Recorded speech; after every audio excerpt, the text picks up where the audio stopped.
이러한 영향에 노출된 사람은 누구든 내면에 어떤 상처를 지니고 있을 수 있기 때문입니다. 특히 모세 라베이누나 노아에 관한 영화처럼 스스로 성경적 사건을 때로는 왜곡하여 묘사한다고 주장하는 영화를 접한 사람들은 더욱 그러한 경향이 있으며 심한 경우 깊은 혼란을 느끼고 심지어는 신앙적인 회의감까지 느낄 수도 있습니다. 영화나 쇼를 보면서 때로는 우리도 모르게 상처를 받곤 합니다. 특히 모세나 노아처럼 성경 영화라 흔히 불리는 작품들은 더욱 깊은 상처를 우리에게 남길 수도 있습니다. 충분히 그럴 수 있다는 점을 부디 간과하지 않으시길 바랍니다. 비록 그 내용들이 텍스트의 부패와 왜곡으로 가득 차 있을지라도 여전히 우리 중 많은 이들이 토라와 관련이 없거나 연결되지 않은 사람들, 바다 밑에서 일어나는 일, 하늘에서 일어나는 일, 외계인, 그 무엇이든과 관련된 것들조차도 어느 정도 영향을 미친다는 것을 깨닫지 못하고 있습니다. 그리고 많은 경우 그 영향은 해로우며 그 사람에게 해롭습니다. 상상은 인간의 관점에 해로우며 심지어 33년 전에 숭고한 기적, 그 심오한 의미에 대한 이해를 손상시키기도 합니다. 왜냐하면 현대 사회에서 시각 자료에 과도하게 노출된 대부분은 자신도 모르는 사이에 그 부정적인 영향을 서서히 받기 때문입니다. 그리고 그 영향은 생각보다 심각합니다. 유대민족의 모습은 할리우드가 대표하는 바와 같이 50년 전의 할리우드든 현대의 할리우드든 큰 차이가 없으며 이는 수년간 계속되어 왔습니다. 그 피해는 심각하며 많은 사람들이 깊이 생각하기 전까지는 그 심각성을 제대로 깨닫지 못합니다. 정말 안타까운 일입니다. 쉽게 간과할 수 없는 문제죠. 출애굽의 기적에 대해 논할 때 사람들이 반드시 자연스러운 흥분을 느끼지 못하는 이유 중 하나는 솔직히 말해서 당신이 처음 그 이야기를 듣고 나면 시간이 지나면서 그것이 익숙해지기 때문입니다. 그것은 더 이상 큰 의미가 없습니다. 왜냐하면 일단 이야기를 듣고 이집트에서 떠나는 모든 사람들과 바다를 건너는 모든 사람들을 보여주는 할리우드 영화와 같은 시각적인 것을 통해 이야기를 듣게 되면 그 감동이 사라지기 때문입니다. 이 잠시 흥미로워도 그 가치를 잃기 쉽습니다. 특히 매일 반복될 때 더욱 그렇죠. 페삭, 즉 유월절의 엑소다스 이야기에 사람들이 크게 흥분하지 않는 주된 이유는 안타깝게도 그 내용이 이미 너무나 익숙하기 때문입니다. 엑소더스 YTC at MTS 라임을 들으면 이미 머릿속에 쫙 상상됩니다. 그 이야기가 제 머릿속 특정한 상자에 딱 들어맞죠. 저는 그렇게 상상하고 그렇게 이미지화해서 그 상자에 쏙 넣을 수 있는 모든 것에 너무 익숙해집니다. 익숙해진다면 더 이상 새롭거나 신선하지 않겠죠 말이죠. 글쎄요, 기본적으로 저는 그것에 대해 흥분하지 않습니다. 만약 어떤 사람이 매일 같은 여자를 가질 수 있다면 조금씩 세상 모든 사람에게 아름다운 그 여자는 그에게 추하게 보일 것입니다. 만약 어떤 사람이 매일 똑같은 맛있는 음식을 먹는다면 짧은 시간 안에 세상 모든 사람에게 맛있는 그 음식은 그에게 혐오스럽게 느껴질 것입니다.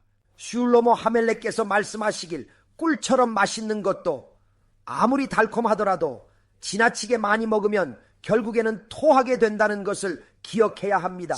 마치 아무리 좋은 것도 지나치면 오히려 해롭듯이 지나치게 익숙해져 버리면 그 가치를 잃어버리는 것처럼 우리에게 중요한 이집트 탈출, 엑소다스에 대한 이미지 또한 시간이 지나면서 점차 옅어지게 되는 것입니다. 그러한 이미지는 그 가치를 매우 빠르게 잃습니다. 시간이 지나면 그 가치는 퇴색됩니다. 제거하려면 어떻게 해야 할까요? 우선 지금까지 여러분이 보아온 엑소더스, 에이봇, 사디킴에 관한 모든 시각자료, 즉 이전 세대 사디킴이든 바알 셴톱 세대이든 심지어 에이브라함, 이착, 야콥이든 그 모든 것이 근본적으로 잘못되었음을 분명히 아십시오. 아브라함을 생각하면 그들은 평범하고 아주 비천한 사람들이었습니다. 어쩌면 오늘날의 아프가니스탄 사람들과 상당히 비슷했을 겁니다.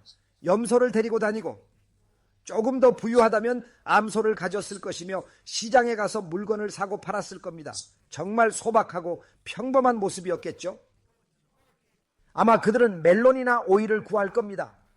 그것이 감당할 전부이고 초라한 천막이나 허름한 벽 틈에서 근근히 살아가니까요. 그게 그들의 삶이죠. 결국 모두 평범한 사람일 뿐이에요. 물론 의롭고 거룩하다고는 하지만 아무도 진정으로 그런 삶을 열망하지는 않아요.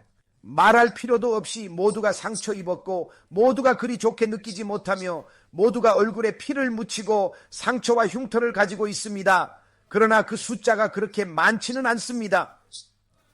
아마도 제가 알기로는 3만 명, 4만 명 정도일 것입니다. 제가 스포츠 경기, 예를 들어 미식축구 경기장에서 전에 본 적이 있기 때문에 제가 수량화할 수 있는 정도의 숫자입니다. 축구나 쇼와 같은 것을 말씀하시는군요. 저는 그 정도의 사람들이 건물에 들어오고 나가는 것을 본 적이 있으며 영화에서 보여주는 것도 바로 그러한 모습입니다. 그것은 측정 가능한 사람들의 수입니다. 거기에 큰 오류가 있습니다. 아시다시피 인간의 마음은 참 복잡합니다. 수량화와 시각화는 가능합니다. 왜냐하면 3만 명, 4만 명, 5만 명 정도는 직접 볼 수 있으니까요. 마치 축구 경기장에서 엄청나게 많은 사람들을 보면서 5만 명, 10만 명쯤 되겠군 하고 짐작하듯이 대략적으로나마 수량화할 수 있는 것이죠. 하지만 현실은 엑소두스에 대한 비범한 점 중 하나는 그것이 너무나 비범하여 인간의 마음으로는 그 규모를 정량화하거나 시각화하는 것이 불가능하다는 것입니다. 그 정도의 규모는 상상을 초월하는 수준이죠. 왜냐하면 그 규모가 너무나 방대하여 심지어 가장 보수적인 추정치를 따른다고 할지라도 말이죠. 이집트에서 떠난 사람들의 수에 대한 가장 보수적인 추정치도 수백만 명에 달합니다. 물론 덜 보수적인 추정치는 수천만, 심지어 수억 명에 이르기도 합니다. 하지만 요점은 설령 500만, 600만, 1천만 명이라고 가정하더라도 그러한 규모의 인구는 인간의 정신으로는 상상조차 할 수 없는 숫자라는 것입니다. 마음속으로 정확한 이미지를 시각화하고 수량화해야 실제로 볼 수 있습니다. 하지만 그 규모가 너무 크면 시작과 끝을 보기 어렵죠. 엑소더스를 시각화하는 건 거의 불가능에 가깝습니다. 단순히 동네 또는 공동체의 이동 수준이 아닙니다. 훨씬 더 큰 상상을 초월하는 규모입니다. 야구 게임 하나 없어지는 것과는 완전히 차원이 다르기에 그 본질적인 가치를 제대로 파악하기 어렵게 됩니다.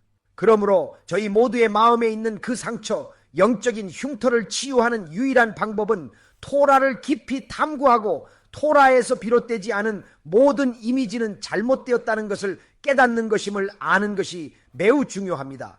그러한 마음가짐으로 세델에 임하는 것이 중요합니다. 그래야 우리가 현자들의 위대함과 그분들이 우리와 얼마나 다른지를 더 쉽고 깊이 이해할 수 있습니다. 랍비로서 저는 이 미츠바가 모든 유대인에게, 정말 모든 유대인에게 예외 없이 의무적임을 강조합니다. 이는 이스라엘의 모든 구성원이 존엄과 기쁨으로 그 명절을 제대로 기념하도록 보장하기 때문입니다. 김차 데피스카는 명절 동안 우리 모두가 진정으로 기쁨을 누리도록 하는 중요한 할라카에서 비롯됩니다.